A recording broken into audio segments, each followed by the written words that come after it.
Hi everybody, Leonie from the iMoot support team here. Welcome to day 2 of iMoot. I'd like to introduce you to Dan Poltawski, who works for Moodle headquarters here in Perth, Western Australia. Dan, firstly I'd like to say thank you very much for your time and efforts for joining us here at iMoot this year, and I'll hand over to you to start the session. Enjoy. Thanks, Leonie. Hi everyone, thanks for coming. Can you hear me okay?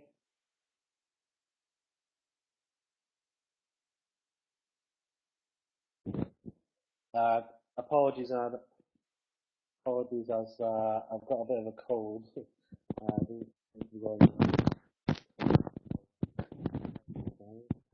Hi Nancy.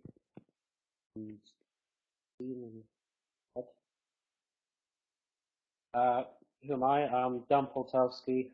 I've been working on Moodle since 2005. I was a community member back then, working on projects for schools and universities in the UK.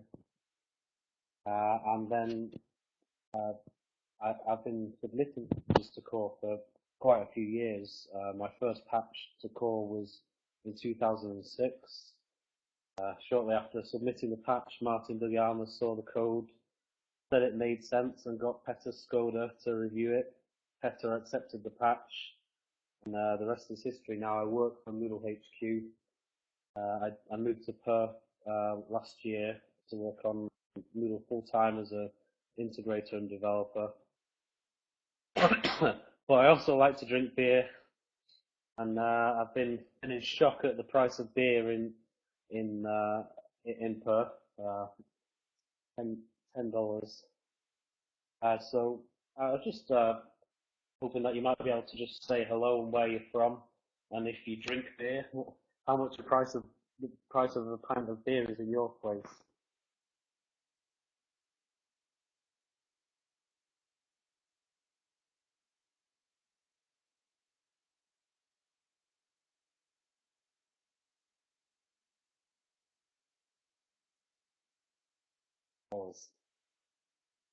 Well, when I was in the UK, I was used to paying $2 for the beer.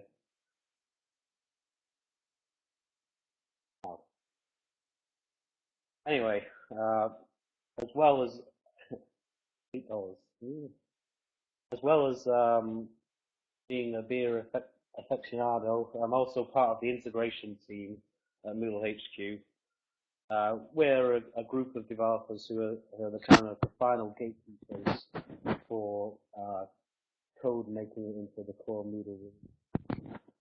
We do final checks. We try and bring together, get developers who may not have thought about asking someone else who's interested in an issue to ask that person, and to make sure that it's been considered in the whole context of Moodle.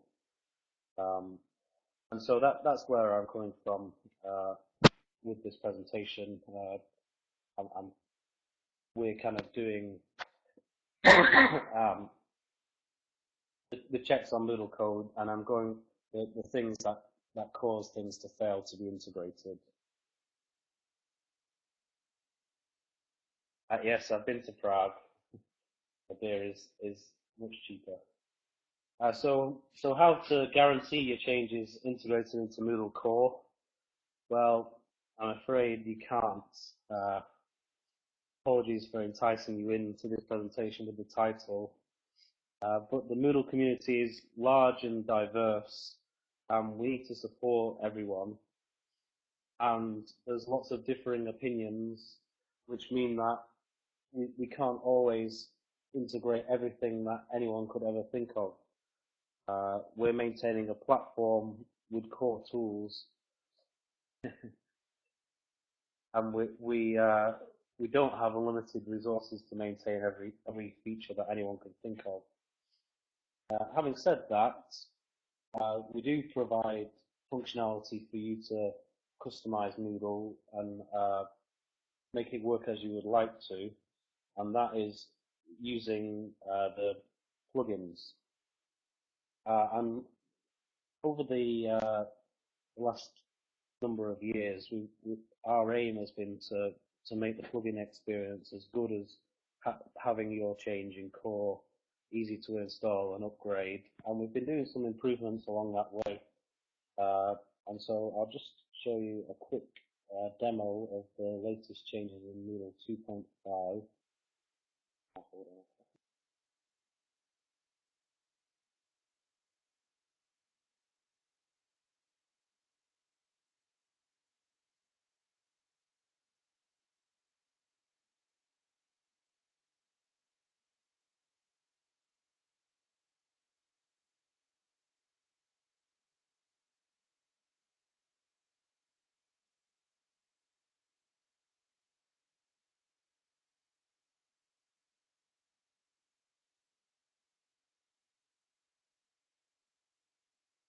So this is a Moodle 2.5 demo site.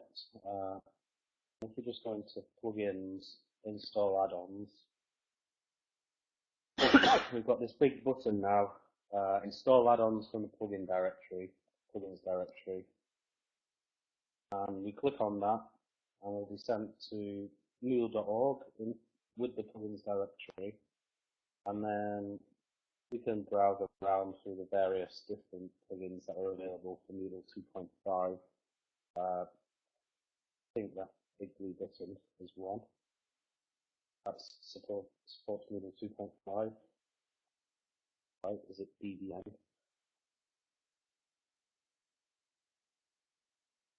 Browser group. For one word. Red. So yes, you click on the install button. Now that will then send us back to the Moodle site, and it hasn't done anything at this point. It's just kind of sent the information about that plugin to your Moodle site and asks you if you want to install it. So then click continue. This stage, Moodle will download the plugin from the Moodle plugin site, and it does checks, and then we can click install add-on, and we go through the normal plugin installation process. There's also, since 2.4, we automatically update plugins from Moodle.org, and that's the direction that we're going in with the plugins directory being the source of add-ons, slightly curated by us to try and make it a trustworthy experience. And yeah, so let's.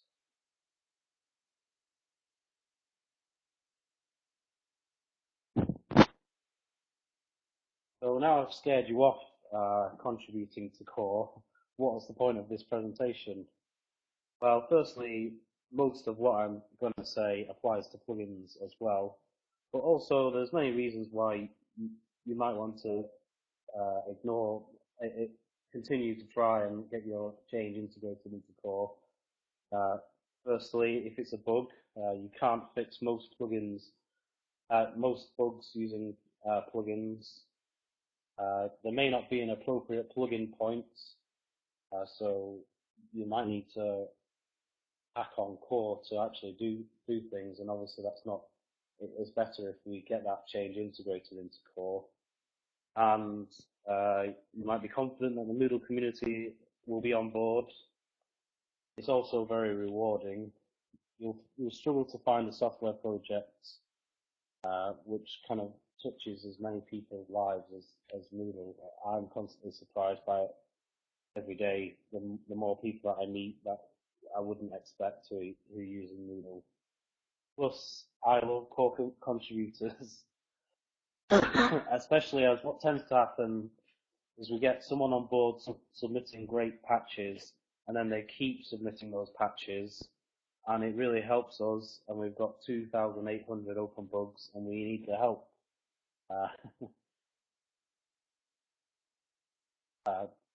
But yes, so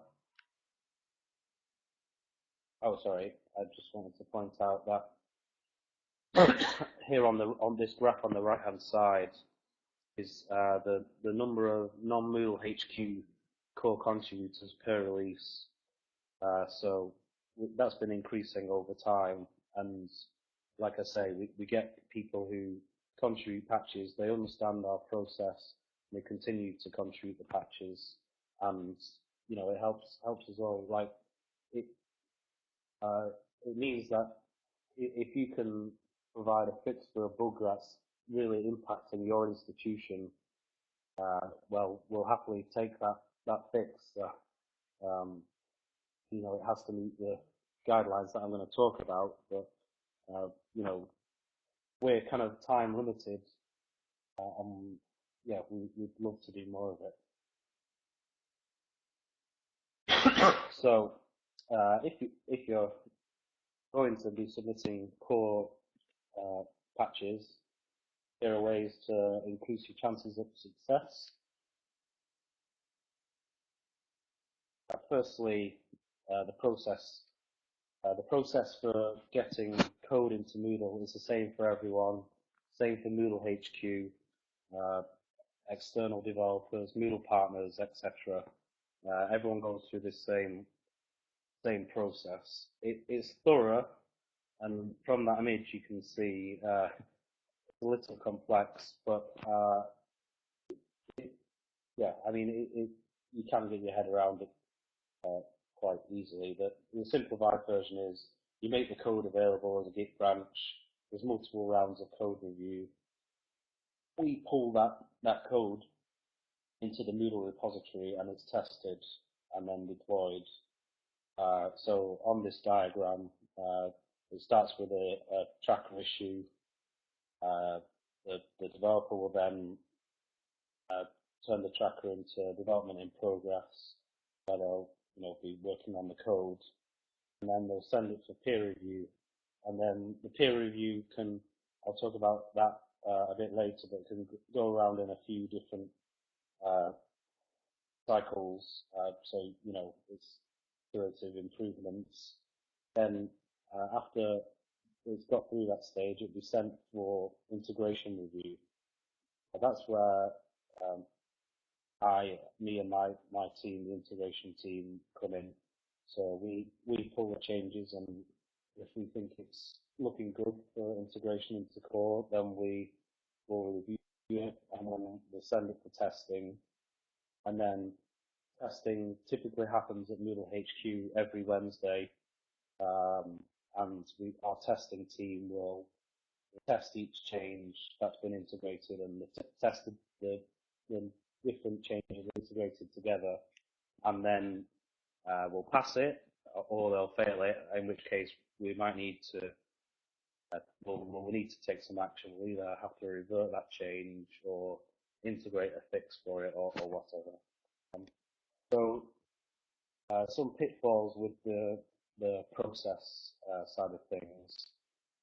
Learning the ropes, it can be daunting, but please do ask for help. And if it's your first time doing this kind of thing, it's actually useful to record your experiences.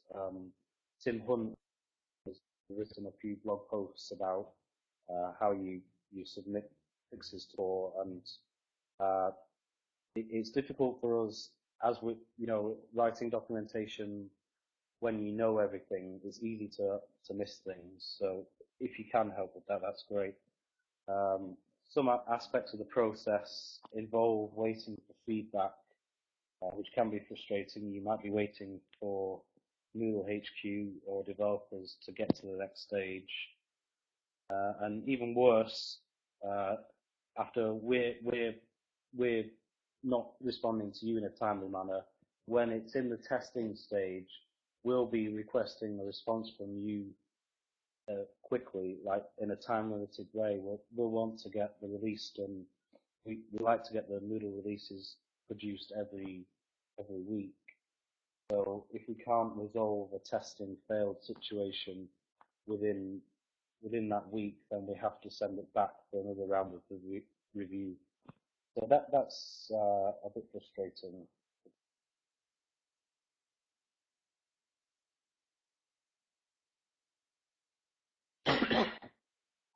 The next aspect is the Moodle tracker. It's really the focus of development for Moodle.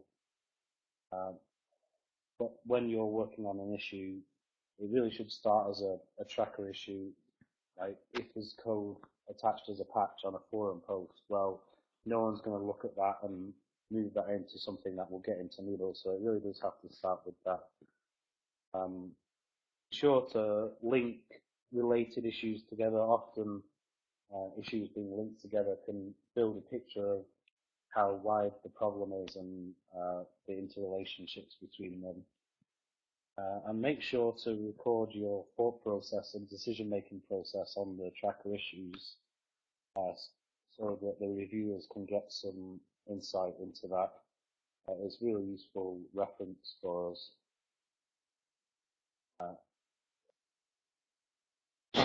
So some problems with the tracker, commenting on an already closed issue.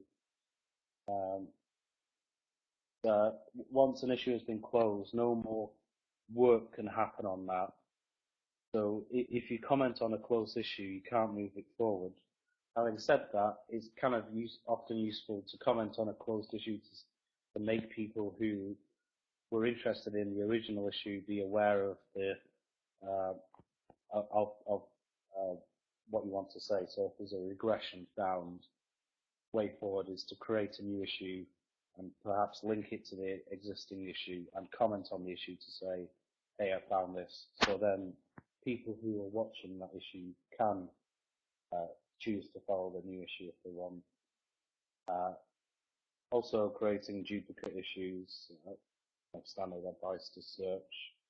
And the other thing is that some parts of the process need additional permissions to move forwards. So by default, everyone in the Moodle tracker is a Jira user. But to be able to assign an issue to yourself, start development work on it, and request a peer review, you need to have Jira developer rights. That's quite straightforward. Once you've contributed something to Moodle, I've linked it there in the presentation, how to achieve that.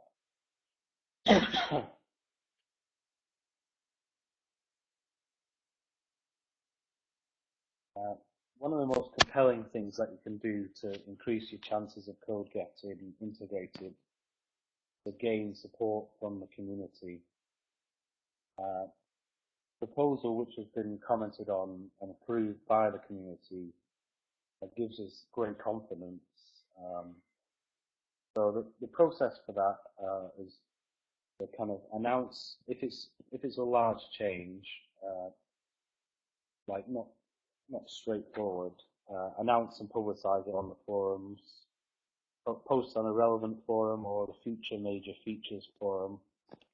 If it's a significant development, then developing the specification on the developer docs wiki, soliciting feedback is required, and make sure to consider use cases other than your own environment. So if you work in a university environment, just don't forget that there's lots of Moodle users in school environments and businesses, and we in core need to support all of them.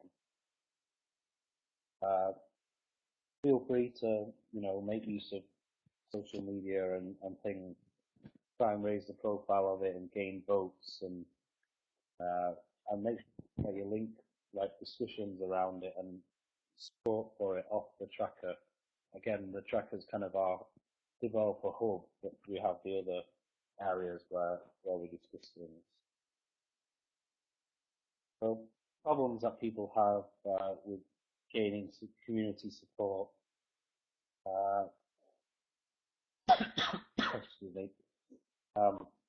Well, the main one is not gaining any feedback from the community. So someone will just submit a change and say, this is how I think it should be, and we won't have considered the rest of the community want, and yeah, that's obviously a no-no. Bumping forum posts to get attention.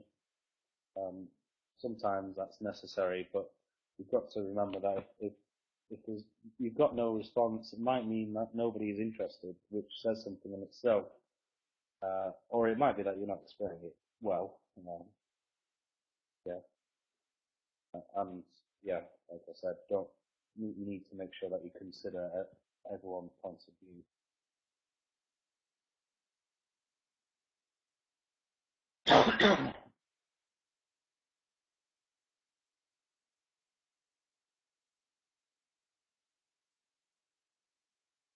So the Moodle code base is pretty huge. There's around 1 million lines of code. It's been evolving for 10 years, and there are hundreds of developers involved. And that amount of code can lead to chaos, and we have a bit of it in Moodle. So 3 or 4 years ago, we improved our coding style documentation, and now have quite a detailed document linked there off the developer wiki. New code, please follow it. Don't copy old examples of code. Like a lot of Moodle code has been there for years, and we're slowly trying to improve it. And we have the code checker and Moodle test plugins, which allow you to check new code that you've developed against quite a lot of the guidelines in there, an automated check. But also, if you're modifying some existing code, be pragmatic about it. It might not be sensible to match the new coding style. It might be better to match the surrounding code. The point is to make sure that it looks right. Just be a bit careful about if you're modifying existing code.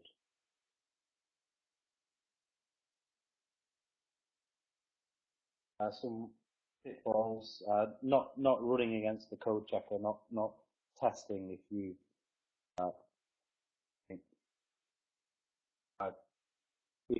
if you're not following the coding style. It's a really bad warning sign.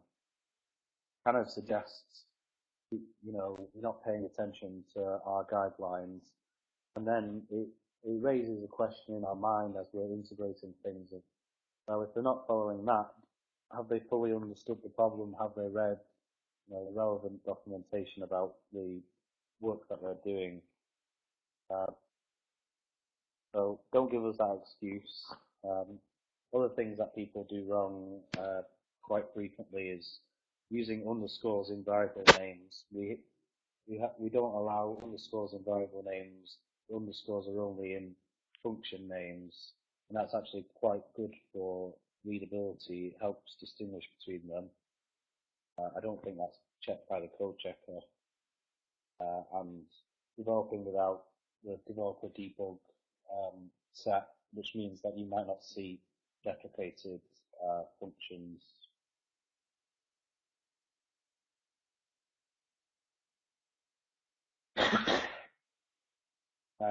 Next, code review. Moodle is a huge and complex piece of software, and not everybody knows everything. Up until Moodle 2, all code was just committed and not necessarily reviewed.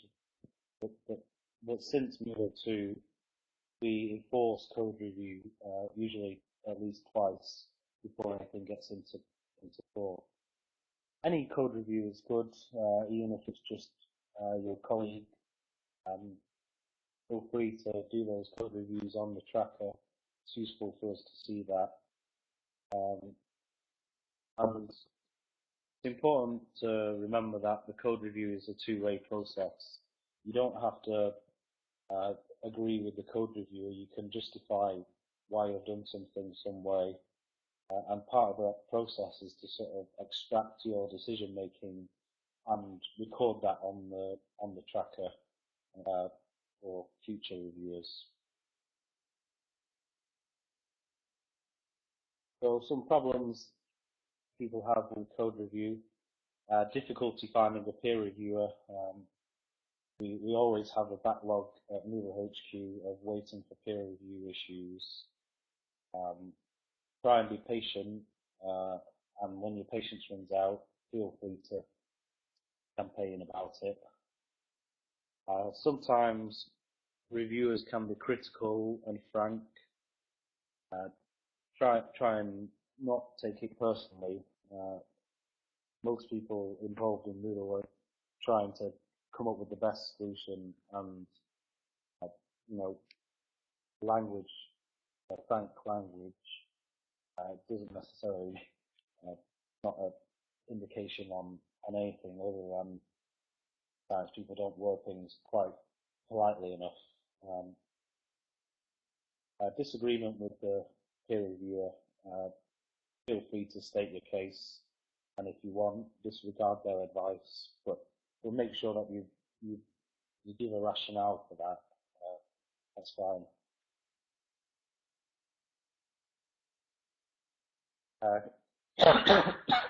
Cross-database compatibility. We support 4 databases in Moodle. Please make sure to test on at least another environment to your own.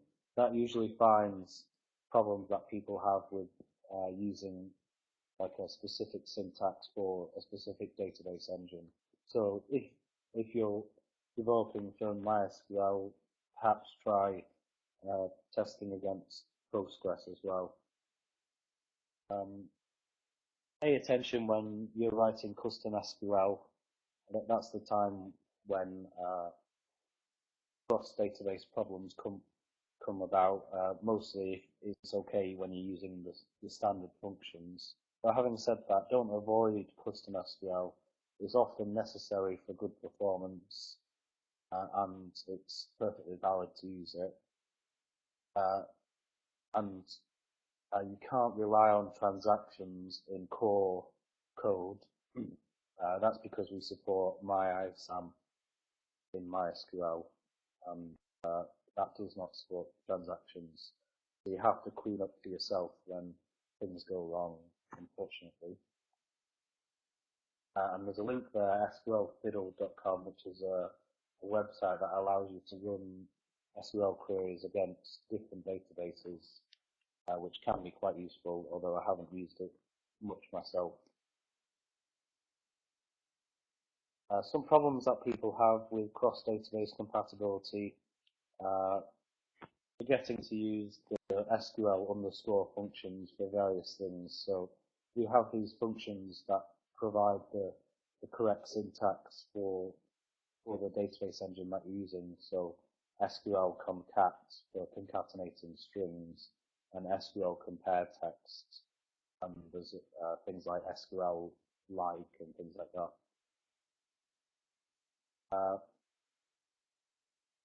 You can't use distinct on text columns, as that doesn't work with Oracle. You have to watch out for that. People can often use limit clauses rather than using the function parameters in the get records and things like that functions. The syntax is a bit different between database engines, so remember to use them. And also, not including all the items from a group by query in the select part of it. That's a MySQL and Postgres difference.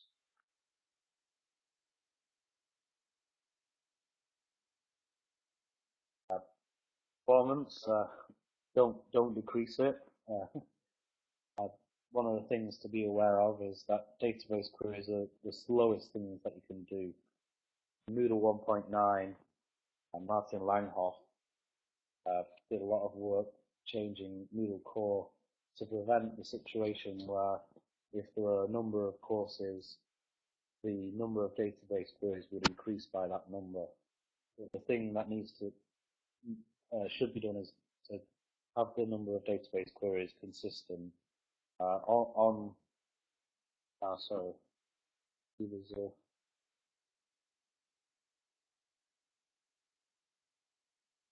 It's okay, Nancy, I'll carry on, unless you want to go.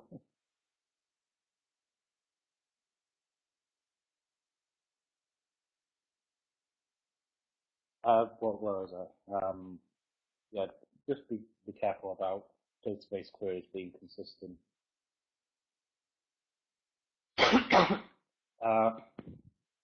If you improve performance, please record and share the results on the tracker. We love integrating performance improvements. And profile, we've got XHProf built into Moodle. That's still useful for third-party plugins anyway. Tim Hunt recently wrote a blog post on this, performance testing Moodle.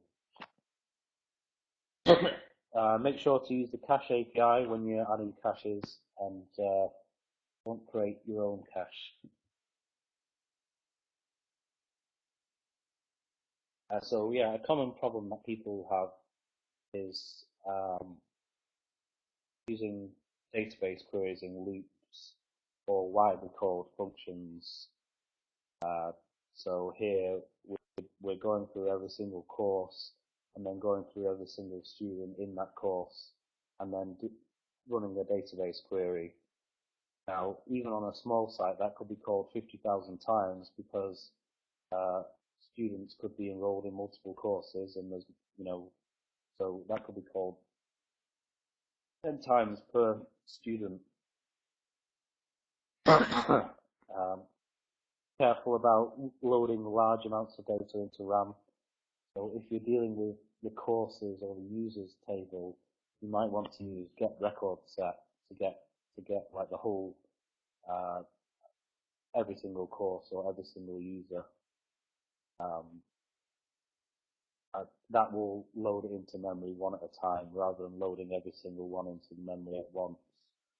And there's a difference between crashing Moodle and working fine.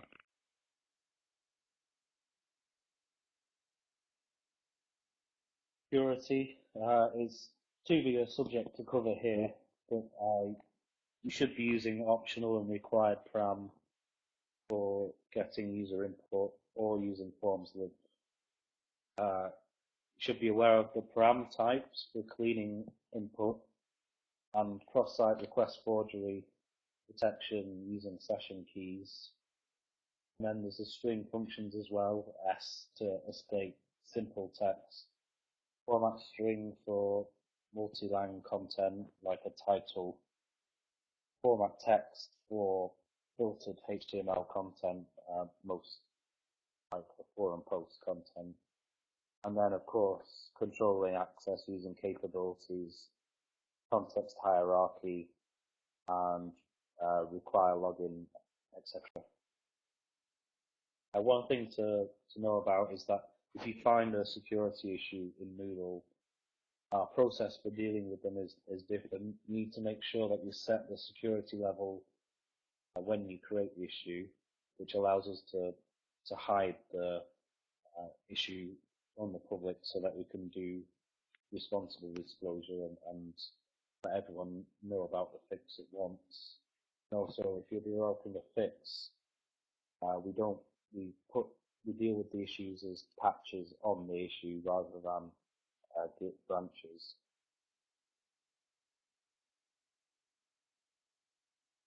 Some problems people have with security, probably the most frequent, is forgetting session keys. It's handled for you by forms lib, but otherwise you need to do it. So commonly that's when someone writes a little toggle that's like turn this thing on or turn this thing off, and it's just it's just a page that redirects back somewhere. So you need to do require session key and pass the session key as a parameter to the script. The other problem that people can have is using the incorrect param types.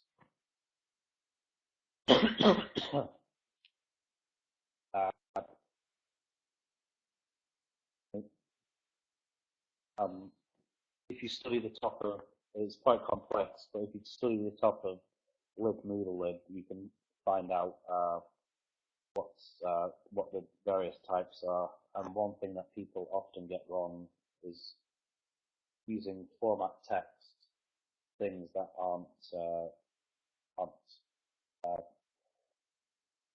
plain text. It's not for plain text. It's for content that allows multi-line. It usually means a title. Sorry, I'm going quite quickly here. I'm covering a lot.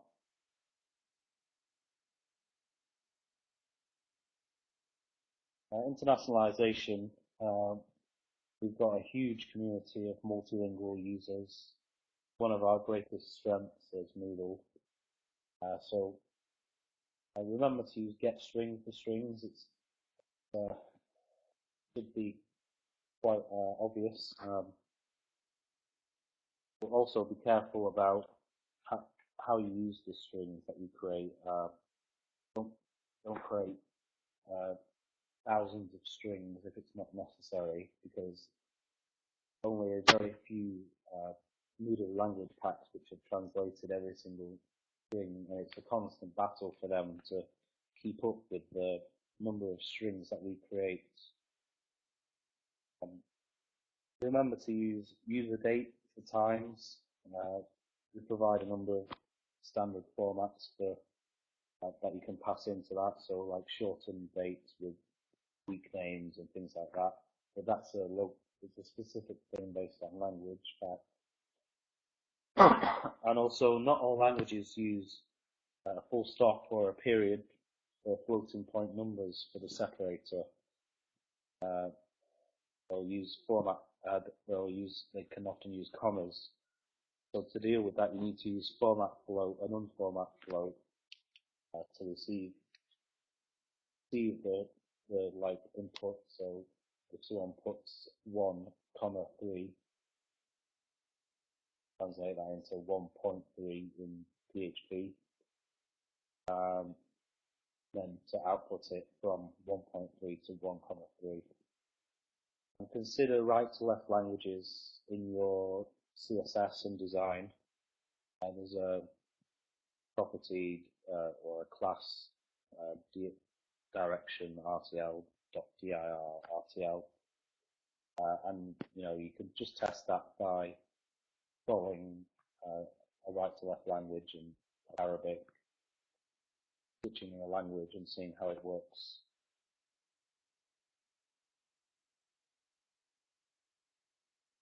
Problems that the mistakes they often make is concatenating strings. So you have two phrases and then you join them together, two language phrases. Well, that won't work. In some languages, it just won't make any sense. It particularly doesn't work well for right-to-left languages. The string should be complete phrases that a translator can translate. It shouldn't be concatenated. And also people using the same string in different contexts. Yeah, you have to be careful about that. It can be, I only speak English, so sometimes I don't know of the specific peculiarities of languages or where English shares the same name for something that's completely different. I don't always pick those up, but just be aware of it, and there's a way of copying strings using Amos. I've got a link there of how to write Amos scripts, which that you can copy a string. Amos will copy it to the translator, and then they just have the option of translating it to something different if they need to. And another thing is people using param float for user input. As I said, people write multi-point numbers in different ways in different languages. So you need to deal with that by using format and unformat floats.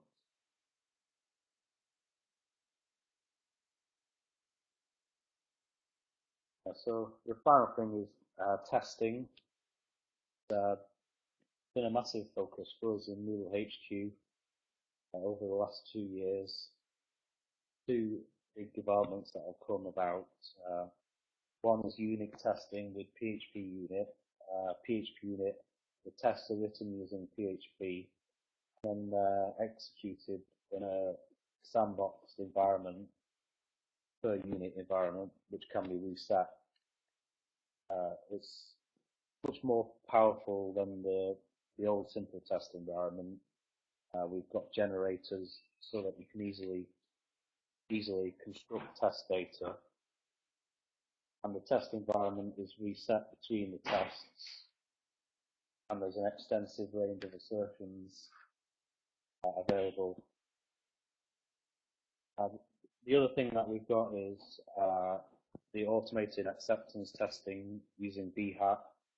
So their tests are written using English, and then they're executed automatically in a browser environment, and they can be used for user interface testing in multiple environments. So you can automatically run it on various different things, various different browsers and operating systems. There's also manual tests for situations which are not possible to automate. And one important thing that we're doing there is we're running these automated tests every day to check for regressions. So every PHP unit test is run every day, and every Behat test is run every day. And so we're really keen to get more and more tests to have more and more coverage to be able to spot problems earlier. So I've got a little demo of Behat, which is introduced in Moodle 2.5. So this is the syntax of the testing language that we use for Behat, called I've forgotten the name. In fact, it's specific syntax.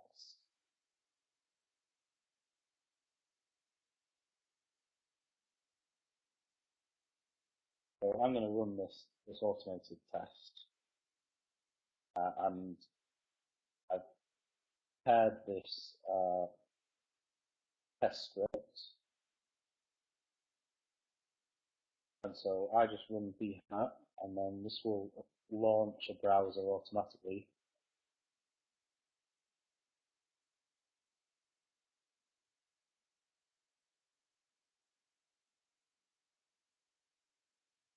And it will run through each of those steps that from there.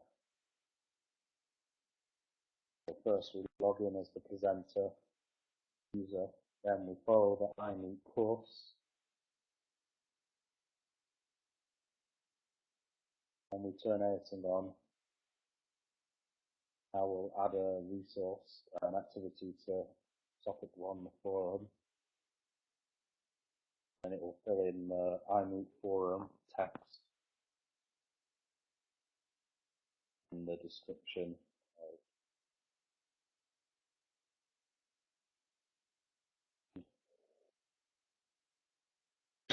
And then it will verify if that's on the page.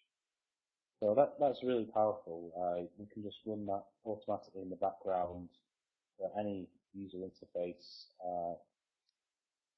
part of Moodle, and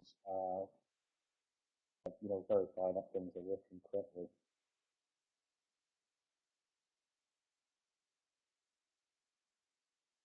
Pitfalls with the testing: no test at all. Consider using test-driven development for new code.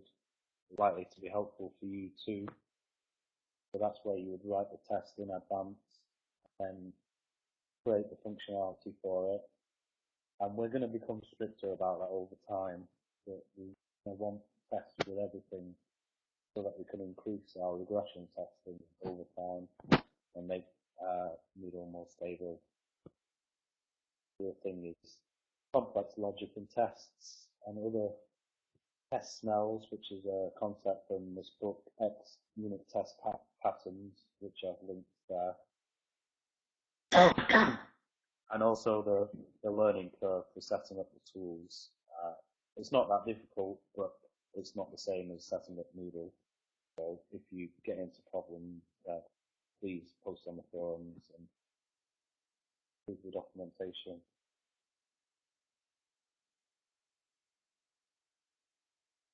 I'm going to skip that because I don't think we've got anyone left.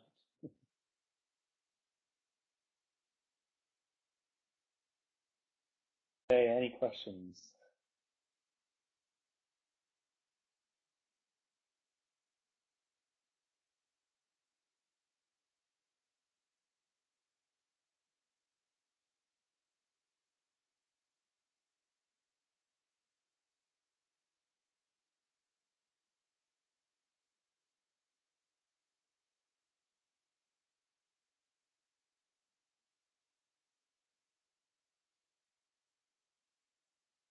Okay. Hi, Dan. Firstly, I'd just like to say thank you very much for your presentation. And yeah, so I do hope you get over your cold very quickly. Go and have the rest of the afternoon and take a big packet of cold pills. Thanks so much for your time and effort. We really do appreciate you presenting not being well. So thank you very much. No problem. Thanks. Yeah, I've had this cold for 4 weeks now. It's starting to get on my nerves. Oh, wow. Yeah, definitely would be getting on your nerves after 4 weeks for sure. Okay, well, go well then. Okay. Cheers. See ya. Thanks. See ya.